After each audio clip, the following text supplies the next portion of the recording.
Hello. Today let's talk about the idea of evolution. Evolution, as we've come to know it, and some people call it a fact, um, even though it started out being called the theory of evolution, uh, attempts to explain life without God. It attempts to explain life by purely naturalistic means. And it says that higher life forms, such as humans, have come from lower life forms. And so that's in general the way it's supposed to work. And this is everywhere. This is taught everywhere. It's taught to young children. It's in cartoons. It's in movies. It's in popular literature. It's in scientific literature that has nothing to do with evolution, but it still shows, the idea still shows up there. So, what's the problem with believing it that it's true? What difference does it make? Where did we come from?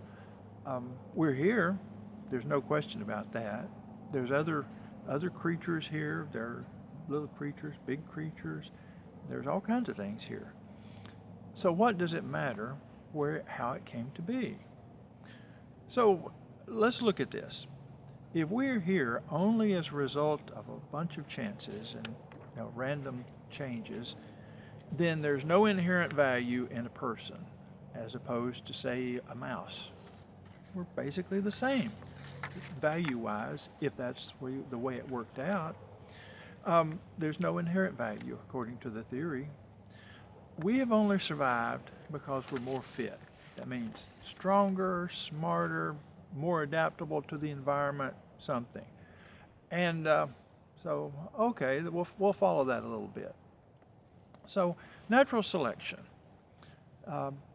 is part of the theory of evolution. Natural selection means that the organisms or the animals or the whatever that is alive, the one that is strongest or more fit for the environment or more adaptable will survive.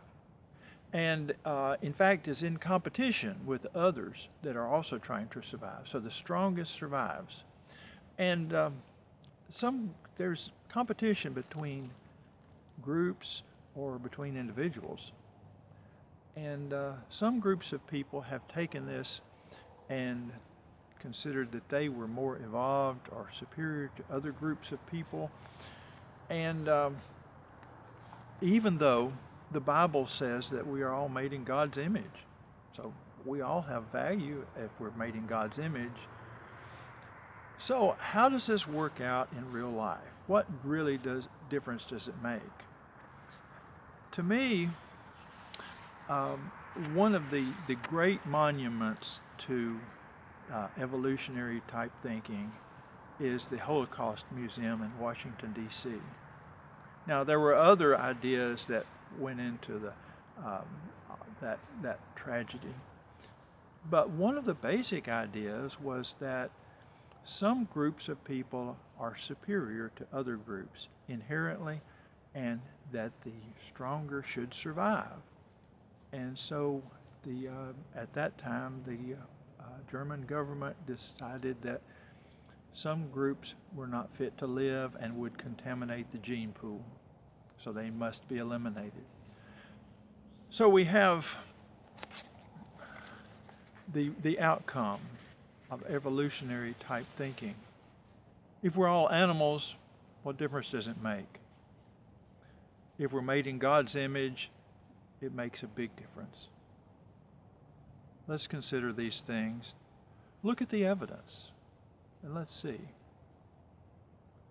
Until next time, the Lord bless you and keep you.